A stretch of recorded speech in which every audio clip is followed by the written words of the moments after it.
90 రోజుల కోర్సు పూర్తి చేస్తే చాలు 100% ప్లేస్మెంట్ సపోర్ట్ తో సాఫ్ట్వేర్ జాబ్ మీ సొంత. వెంటనే కోడ్ జ్ఞాన్ డెస్టినేషన్ ని సంప్రదించండి. పవన్ కళ్యాణ్ గారికి ఎవరు ఆపదలో ఉన్నా ఆయన క్షణాల్లో వారి కష్టాలను తీరుస్తారు. మమ్మల్ని ఎవరు నాయకులు ఎవరు మమ్మల్ని పట్టించుకోలేదండి. మరి బిడ్డలు ఎలా పోసింది, ఇల్లు కూడా తిరంగా లేదు. ఆమె వచ్చేమన్నారంటే వారి భర్త చనిపోయారంట ప్రమాదంలో. ఇల్లు కారిపోతుంది. చాలా ఏడ్చామండి తెల్లు పిల్లలు. నేడు తండ్రి మా పెద్ద భర్త లేదు అని కుమారు.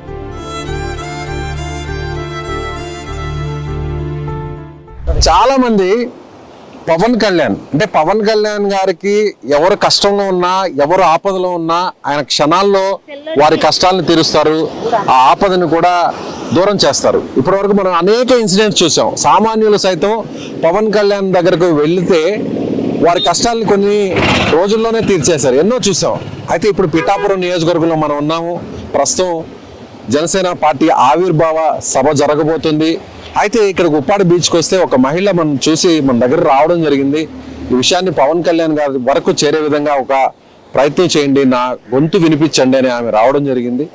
ఆమె వచ్చేమన్నారంటే వారి భర్త చనిపోయారంట ప్రమాదంలో. వేటకు వెళ్ళి ఆ తర్వాత తన జీవితం తలకిందులైపోయింది, ఇలా రోడ్డును పడ్డాను అంటూ ఆమె ఆవేదన వ్యక్తం చేస్తుంది. అసలు ఏం జరిగింది ఏంటి అనే విషయాన్ని నేరుగా ఆమెను అడిగి తెలుసుకుందాం. ఆమె కష్టం ఏందో ఒకసారి వినే ప్రయత్నం చేద్దాం. ఆయనగా చచ్చిపోయాక పిల్లడికి యాక్సిడెంట్ అయిందండి. ఏం యాక్సిడెంట్? అది బండి నడిపితే ఈ బండి రాళ్ళగొట్టు గుద్దేసి కిడ్నీ తెలిసిందండి. ఇదే కాకుండా నా భర్త చచ్చిపోయిన కాకుండా సంవత్సరంలోనే మరి మా అబ్బాయికి యాక్సిడెంట్ అయిందండి సార్. సంవత్సరంలోనే యాక్సిడెంట్ అయ్యాక కిడ్నీ ప్రాబ్లం, కిడ్నీ కాడ ప్లేట్ బగలసిపోయింది అన్నారండి. యాక్సిడెంట్ ఎలా జరిగింది? యాక్సిడెంట్ బండి నడుపుతుండగానండి. ఇక్కడనండి మా ఊరు కాడండి. ఈ ఊరు దగ్గరే బండి నడుపుతుండగా 80 ఎట్టాడంటండి. 80 ఎడితే అది రాళ్ళగుట్టు గుద్దేసుకున్నాడండి. రాళ్ళగుట్టుకు ఇక్కడ కొట్టుకోడండి. అది యాక్సిడెంట్ అవి కిడ్నీకి రాయికి తేలిస్తుందండి. అది కిడ్నీ కాడ ప్లేట్ ఉంటే ప్లేట్ బదిలేసిపోయింది అన్నారండి డాక్టర్లు. అప్పటికి 2,50,000 ఖర్చు పెట్టామండి. అది కూడా ప్రభుత్వంలో ఎట్టామండి, కాగితాలు పెట్టావు, డబ్బులు ఏది రాలేదండి. అవి కూడా రాలేదండి. పింఛని ఇన్సూరెన్స్ కూడా కట్టామండి, అవి కూడా మాకు రాలేదండి. రాలేదండి. అటు మీ ఆయన యాక్సిడెంట్ కి సంబంధించిన డబ్బులు రాలేదు, మీ అబ్బాయి యాక్సిడెంట్ అయినా కూడా అవి ఎట్టామండి, కాగితాలు పెట్టామండి, అవి కూడా రాలేదండి.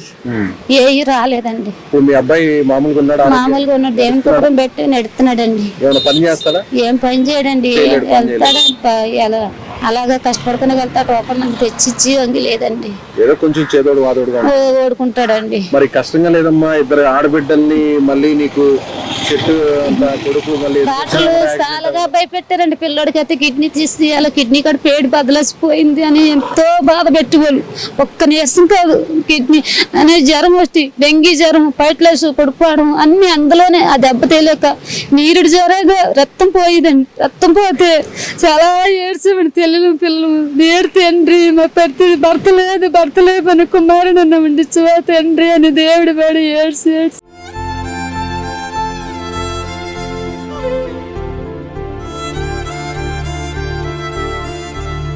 ఇప్పుడు దేవుడు కనికరించి అలాగే మమ్మల్ని అయినా భర్త లేవని కుమారుడు చాలు అని అనుకున్నప్పుడు ఆడు పెడితే ఇప్పటికి బుర్ర మైండ్లో ఉండదండి.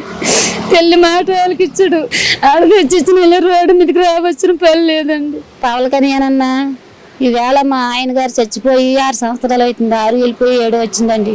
7 వచ్చిన పవతలో మాకు ఏ సాయం మాకు ఇవ్వలేదండి. యాక్సిడెంట్ అవి బోట్లో ఇంజరీ మీద పడిపోయి చచ్చిపోయారండి. మమ్మల్ని నాయకులు ఎవరు మమ్మల్ని పట్టించుకోలేదండి. పట్టించుకోకంటే మాకు రూపాయి రానికంటే తగులు గొడవలు ఎట్టుకొని రానికంటే చేస్తారన్న. మాకు ఇవాళ రోడ్డు మీద కష్టపడుకున్నా ఆ ఏళ్ళకి వస్తుందో లేదో రూపాయి తెలియదన్న. పిల్లలు చదివించుకున్నా కాదు, ఇల్లు స్థలాలు కూడా మాకు రాలేదన్న. మరి ఇవాళ మాకు స్థలాలు ఒప్పిస్తారని మీ మీద నమ్మకం అయ్యింది. మిమ్మల్ని గెలిపించాము.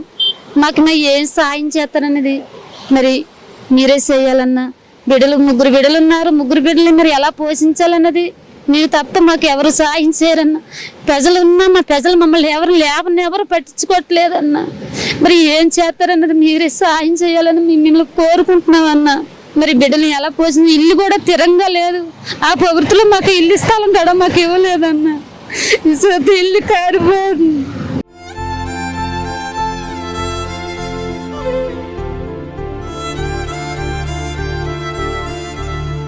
ఎలా అనిపిస్తుందమ్మా? అప్పటి వరకు మీ భర్త బతుకున్నప్పుడు ఎలా ఉంది మీ జీవితం? అప్పుడు అలాగే తెచ్చుకుంటే భర్త ఎప్పటికైతే నేను ఎక్కడికి వెళ్ళలేదు, ఇంటికాడ ఉండేదా. మా భర్త తెచ్చి పోషించేవాడు మమ్మల్ని. మీరు బయటకు వెళ్ళి కష్టపడుకునే వాళ్ళకి కాదు. ఇవాళ రోడ్డు ఎక్కి కష్టపడుకున్న అందులో ఉంటే తిన్నట్టు లేకపోతే లేదు, అయాళ్ళకి ఉంటుందో లేదో తెలియదు. చాలా కష్టం, చాలా బాధ. అయినా ఈ రోడ్డు రట్టుగా వేసుకుంటున్నాం కానీ చేపలు ఈ రోడ్డు ఉండిస్తారో లేదో తెలియదు. ఎక్కడ వేసుకోవాలన్నది మాకు స్థలాలు లేవన్నా. చాలా బాధేస్తుంది. ఒకవైపు భర్త ఇలా అప్పటి వరకు బాగా పనిచేసుకుంటున్నటువంటి భర్త, చేపల వేట సాగిస్తున్న భర్త, ఈమెను పిల్లల్ని చదివిస్తున్నవాడు, 2 ఆడపిల్లల్ని, కుమారుని కూడా చదివించేవాడట. చనిపోయిన తర్వాత మరొక సంవత్సరంలోనే కొడుకు కూడా బైక్ యాక్సిడెంట్ అవ్వడం జరిగింది, ప్రాణాంతకంగా మారడం జరిగింది. లక్షలు ఖర్చు పెట్టాము. సో ఇప్పుడు కొడుకు కూడా చదువు ఆపేశాడు. పని చేసి డబ్బులు తీసుకొచ్చేటువంటి పరిస్థితి కూడా లేదు. కాకపోతే నేను చేస్తున్న పని కొంత సపోర్ట్గా ఉన్నాడు. ఒక పాపని కూడా పెళ్ళైతే చేయగలిగాం, ఇంకొక పాపను మాత్రం చదివిస్తుంది. అది ఎన్ని రోజులు కూడా చదివిస్తానో తెలియట్లేదు అని అంటుంది. నిజంగా ఈ మహిళకు వచ్చిన కష్టం చాలా వర్ణాతీతం. సో ఈ విషయం పవన్ కళ్యాణ్ గారికి చేరేంత వరకు, సో పవన్ కళ్యాణ్ గారి టీంకు, వారికి సంబంధించిన నాయకత్వానికి చేరేంత వరకు మీరు కూడా ఈ వీడియో చూస్తున్న వారు, పవన్ కళ్యాణ్ అభిమానులు, జనసేన పార్టీ కార్యకర్తలు, నాయకులు ఎవరైనా సరే ఈ కష్టం గురించి తెలిసిన వారందరూ కూడా ఈ వీడియోని షేర్ చేయండి, కామెంట్ చేయండి. పవన్ వరకు వెళ్లే విధంగా మీ వంతు సాయం ఈ కుటుంబానికి చేయండి. సుమన్ టీవీ కూడా మనస్ఫూర్తిగా కోరుకుంటుంది. సో పవన్ కళ్యాణ్ గారు వెంటనే స్పందిస్తారు, ఈమెకు న్యాయం చేస్తారని కూడా మనం కూడా ఆశిద్దాం.